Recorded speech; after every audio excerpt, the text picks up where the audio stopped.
Welcome to Roofing Road Trips with Heidi. Explore the roofing industry through the eyes of a long-term professional within the trade. Listen for insights, interviews, and exciting news in the roofing industry today. Hello, and welcome to another Roofing Road Trips from Roofers Coffee Shop. This is Heidi Ellsworth, and we are here today to talk about sustainability.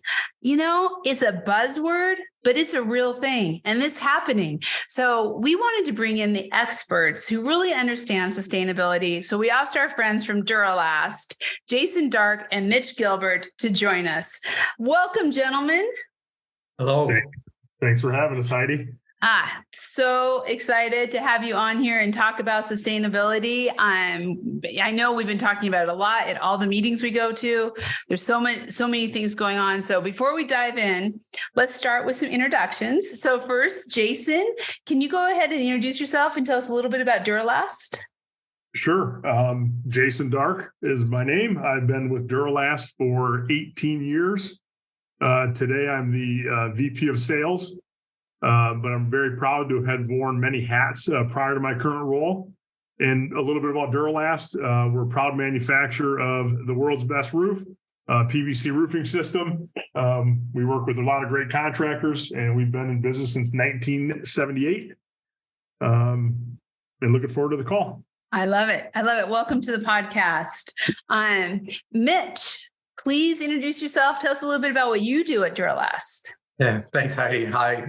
So my current title is the Director of Research and Development, Quality Control, and Continuous Improvement. And I have functional direction over our sustainability initiatives within Duro-Last. So we kind of have like a core working group that drive all of our sustainability initiatives. And Jason and I are both part of that group. I'm a mechanical engineer by trade, and I've been in various different positions similar to Jason at Duro-Last for the last 26 years. Wow. Congratulations. That's great. And I tell you what, I hope you can get that title on a business card. It's kind of long. 3x5. It's a 3x5. I love it. Okay. Well, let's start out with, I'm really kind of looking at the industry as a whole. So Mitch, I'd love to start with you. What are you kind of seeing of the state of sustainability? What does it look like right now in the building industry? Yeah, thanks, Heidi. So I think to start answering that question, we have to look at, the Inflation Reduction Act and how that's kind of driving more focus on the decarbonization of like the entire building envelope, and what that kind of means for product sustainability. And it looks like, what it means is that manufacturers like Duro-Last, will need to now and in the future differentiate their product offerings from the competition in regards to how they contribute to decarbonization of the building. So in the past, we could focus on different aspects of our products, such as, cost, quality, ease of installation, long-term performance, and smart manufacturers would focus on the aspects that outperform the competition. Right. Right. While all those things are still important, certainly the sustainability story, the measure of each product's kind of carbon footprint, if you will, and again, how that relates to its use in the building, that needs to be understood now and communicated as part of the sales strategy. And that's really something new that seems to be driven by the Inflation Reduction Act. Yeah, I agree. I mean, it always helps when there's some funding there to really move that forward. And we've really seen that with this. Jason, from the sales side, what are you seeing with the Inflation Reduction Act and sustainability in the industry overall? Sure. There's a growing focus on life cycle analysis. And Mitch mentioned the, decarbonization of the building, measuring embodied carbon within products, being able to understand new sustainability metrics that are being used, frankly, across the world. That's becoming a priority to building owners, designers, of course. And at this point, it seems like just about every product is going to need to provide some sort of sustainability value back to the building, during the life cycle or the use phase of the products, and whether that's energy generation, recycling, whatever it might be. But it's not going away. There's a lot of interest from, again, building owners, designers, consultants throughout North America and the world that are focusing on this. So from a sales side, we definitely got to get up to speed with it and understand it and use it to our advantage. Yeah, because I agree. There's a lot of funding out there, especially with the IRA and everything. But there's also, I keep hearing from building owners from different segments, architects for sure, that there's just this need they know it's coming. So they're buying in. People are where I've been watching this for 20 to 30 years. And, we've had a few starts and a few down, but now it's Heidi, there's been waves of it, right? Yeah. It's been before it's time, and it's time, before it's time again. I think we're at that point now where it's here, it's a big deal, and it's going to, continue that way. It's not going anywhere. Yeah. Okay. So Mitch, along that lines, Duro-Last was just acquired and is part of the Holcim building envelope group. Overall, Holcim, just a great company. Duro-Last, obviously amazing. But I know there's initiatives within all these Holcim companies and kind of working together. So can you kind of talk about that big picture of the Holcim building envelope sustainability initiatives? Yeah. Wow. Yeah. There's a lot to unpack there when it comes to the Holcim building envelope initiatives. They certainly have a comprehensive approach towards environmental, social, corporate governance programs. They have what they call 4 pillars, or we have what we call 4 pillars of sustainability. And there's goals around each pillar. So there's circular economy, people, nature, and climate and energy. So just real simple. We'll just talk about one goal from each pillar. So for example, in the circular economy pillar, there's a goal to have 50% of end life commercial roofs diverted from landfill by 2030. So 50%. Wow. Right. Wow. Obviously the goal there is to incorporate old roofs back into our processes. As far as the people pillar, Holcim building envelope encourages teammates to engage in their local communities. So there's a goal to have 100,000 volunteer hours by 2030.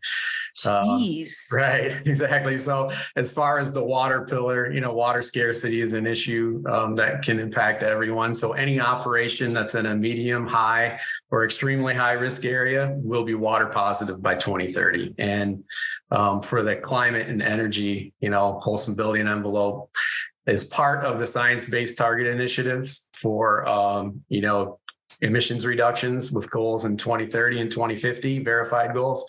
So by 2030, we will reduce scope 1 and scope 2 emissions by 50%. And by 2050, we will reduce scope 1 and scope 2 emissions by 95%. Wow. When it comes to, Holcim building envelope's commitment to sustainability, it's certainly comprehensive and unquestionable. Yeah. I mean, to have those kind of goals, and 2030 isn't that far away. It's not. Yeah, it's definitely not. So Jason, I mean, from your standpoint and working with all the contractors, and I know there's been a lot of curiosity, like how's this all going to work? I mean, these are some pretty amazing goals that fit right in with the Duro-Last culture, right? Oh, for sure. We're excited about it and having big targets like that and, something to strive for. That's always good, right? That keeps the team, moving in the right direction. So that's cool. And then, from a Duro-Last standpoint, Heidi, we've got a pretty substantial history of sustainability. Yes. Right? And to me, our founder, John Burt, he founded our company in the late 70s. I mean, he realized pretty quick, pretty early on in it all, that he needed to start diverting, PVC waste from the landfill. So, he's been, we've had that vision and been recycling, and our company specifically, we've been recycling post-industrial waste, for a while now. And as a company, we're trying to, we take old roofs, we take scrap from our manufacturing process, and we turn it into, Protect All flooring, right? That's our right. All flooring brand, which is a, resilient, durable flooring used in the back of the house kitchens, hospitals. I mean, it's got a ton of really cool applications. And And that's allowed us to, we've diverted over 100 million pounds of PVC from landfill, in our company's history. And, obviously upcycling it into flooring products. We've got an expansion joint product. We always say, hey, we were recycling and sustainable before it was cool. And we're proud of that. We're really proud of that, and we're proud to continue on that. And, we've got a couple of recycling, operations in Michigan that, are full blown and rocking and rolling. So we're proud of where we're at and where we've come from and where we're going. Yeah. So impressive to really, doing the right thing, stewardship, long before anybody says you have to. Yeah. And that makes good business sense too, because now you have this great flooring and it's reusing that, all of the recycled material. So Jason, how does the current, what you're doing already with Duro-Last and your current initiatives for sustainability, how's that kind of tie in a little bit to the Holcim? That I would think they're going to be a whole lot closer to their goals because of Duro-Last. Yeah, I would think so. I think that would be one of the reasons that they, saw value in our great company. It was our sustainability efforts. And they're Holcim, they're experts at this. They're all in. We're going to learn a lot being a part of that group, and hopefully they'll learn a lot from us and we'll bring the best out of each other. So again, everyone's just really excited, and it's been an awesome ride so far in the few months that we've been working together. Yeah. I love it. So you did say that you have 2 full recycling facilities going right now. And Mitch, what is kind of some of the plans from an operations to continue growing more recycled? Because there's a lot of roofs out there that need to be recycled, right? Yeah, absolutely. Right now, our focus is on shifting from pre-consumer recycling to post-consumer recycling. So we've been, as Jason said, making resilient flooring, for over 35 years. And just think about the vision that it took to anticipate that and help us create products and markets for those products over the years to where we're in a position now. We can use our existing, recycle your roof program that we put in place in 2014. Because we had the vision back then to add some more sustainability initiatives within our business, and we executed on those. So having those end use products in place, we feel like we're in a really good position to ramp up our post-consumer take back program and get the best, value for the organization and honestly for society out of the material once we take it back. Yeah. And, I just have to ask this question because I'm sure there's a lot of contractors out there, not a lot, but maybe a few have not heard about your take back program. So how does that work?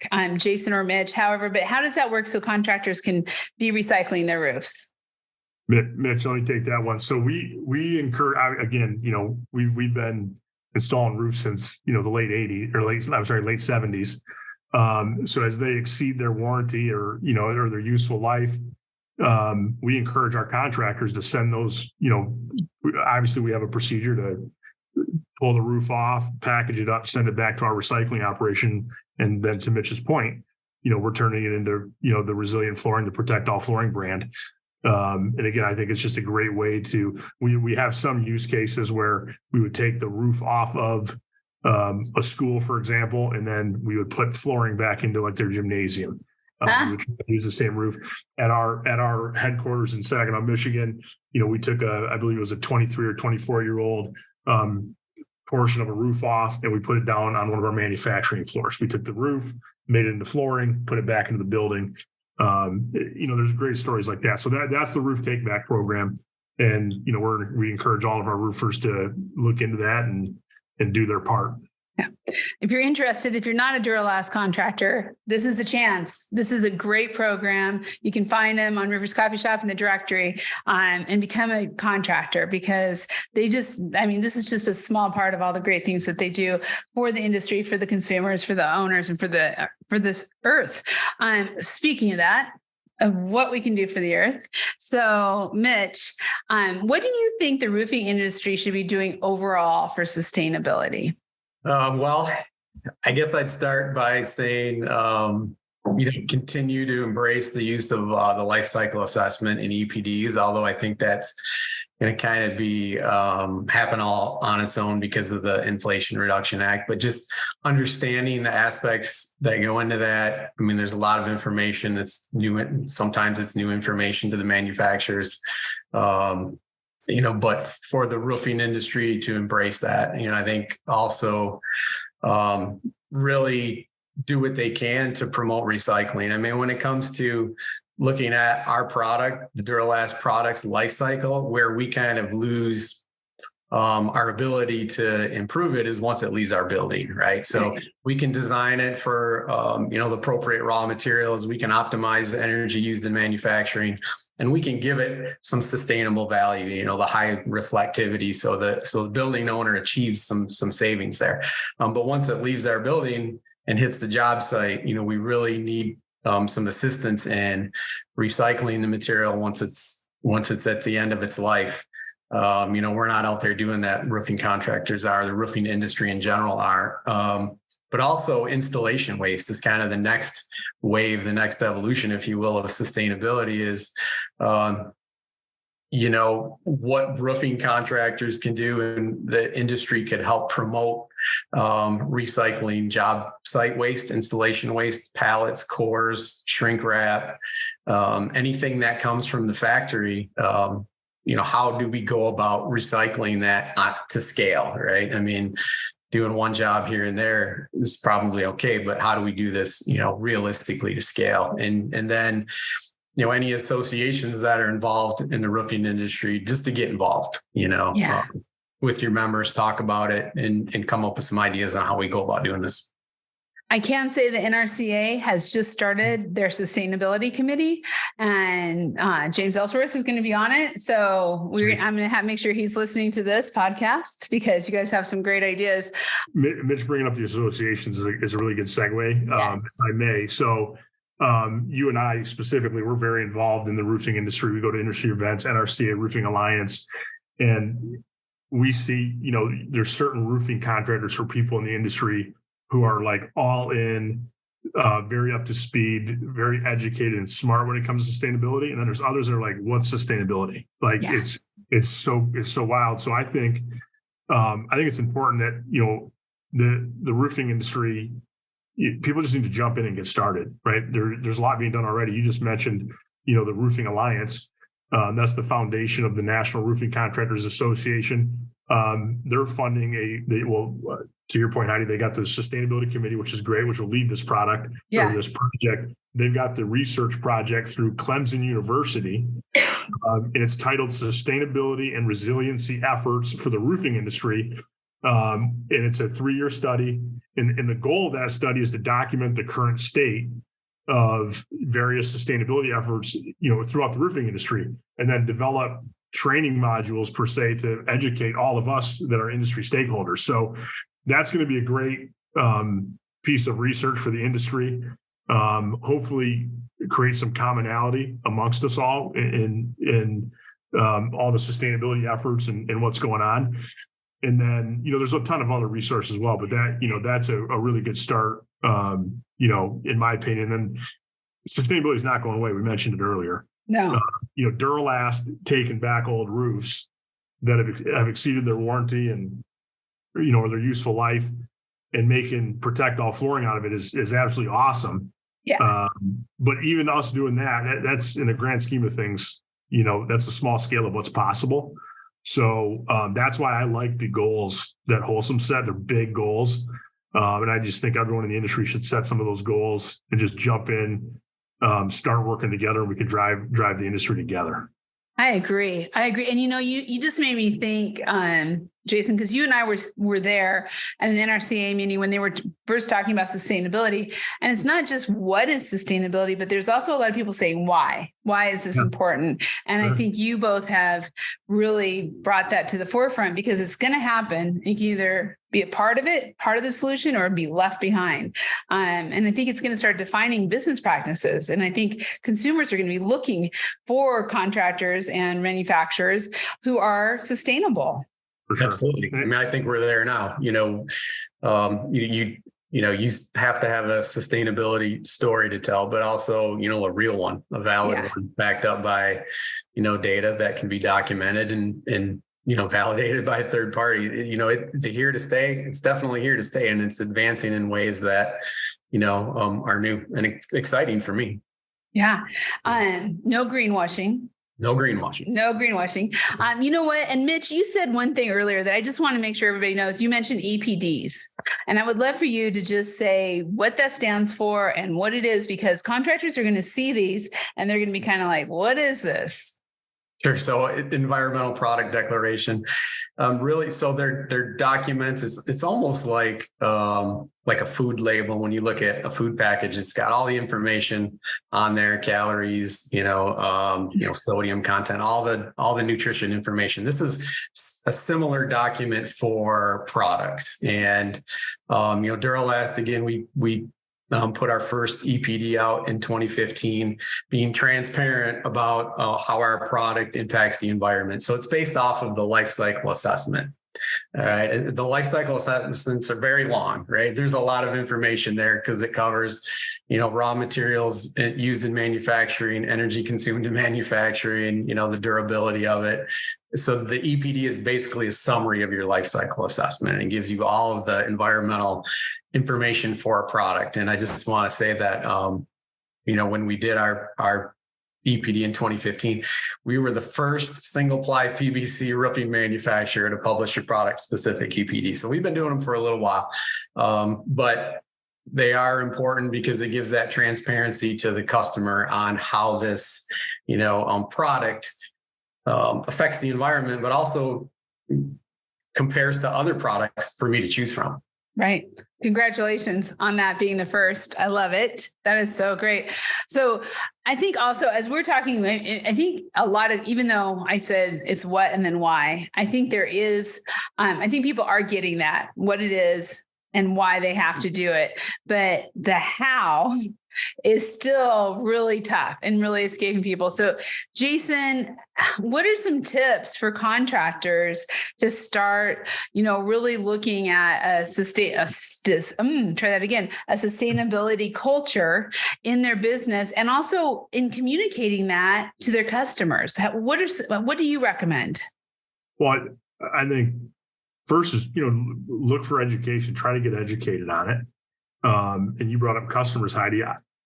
I like to ask your customers, right? There's no better way to find out about, sustainability initiatives that they're interested in other than asking, right? It's a cult, sustainability is a culture, and it's important. And I also, I think all of us, you got to take a stand, right? What is your sustainability pledge going to be?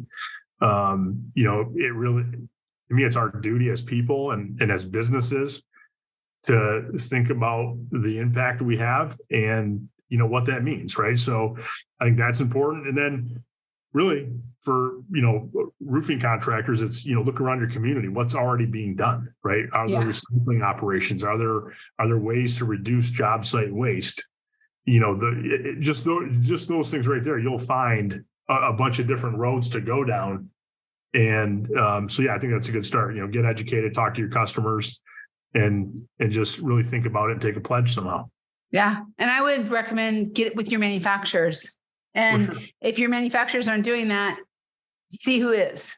Because there's definitely leaders of the pack out there.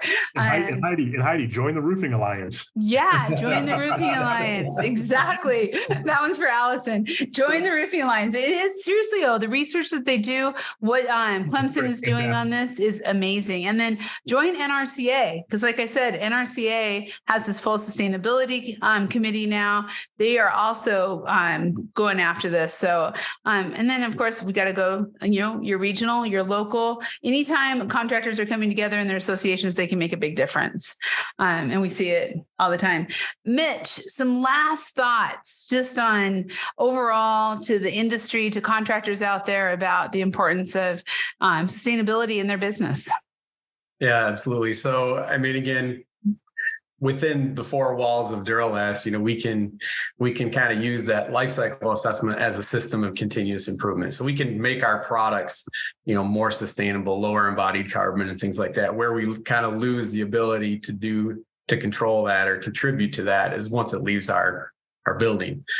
So I would really, really like roofing contractors to start thinking about, ways to recycle job site waste. The two biggest challenges for any amount of post-consumer recycling is having a cost-effective method for collecting the materials and having end-use products that can take post-consumer content. I think, again, we have some end-use products to use the post-consumer content, but where we really need assistance and really need help, is how to tackle problem number one, which is collecting the material to be recycled from the job site, Again, think about, not just the membrane tear off when you come to a Duro-Last tear off, send it back to us, but also begin to think about, how we recycle the packaging materials, pallets, cores, boxes, buckets. I think recycling metal's pretty easy, but some of the plastic stuff, how are we going to do that to scale and, engage in that conversation?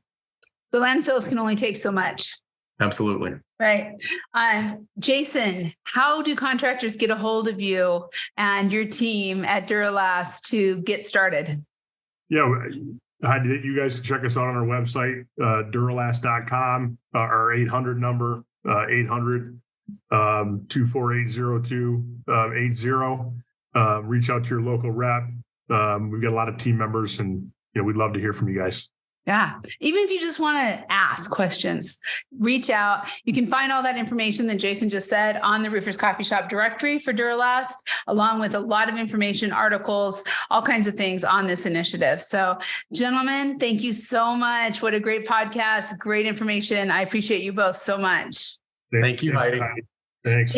And we'll have you back. We want to know how those initiatives, we'll see if we're all here 2030. I want to know how we do. Okay. How you all do. Invite us back anytime, especially 2029. Okay, you got it. 2029 is the date, but we'll probably be sooner than that. And I want to say thank you to all for listening to this podcast. Great information for your business, how you can really do something for the planet and also for your customers, and most of all for your business. Please check out all of our podcasts under the Read, Listen, Watch navigation under podcasts and Roofing Road Trips, or on your favorite podcast channel. Be sure to subscribe and hit those notifications so you don't miss a single episode. And we'll be seeing you next time on Roofing Road Trips. Make sure to subscribe to our channel and leave a review. Thanks for listening. This has been Roofing Road Trips with Heidi from therooferscoffeeshop.com.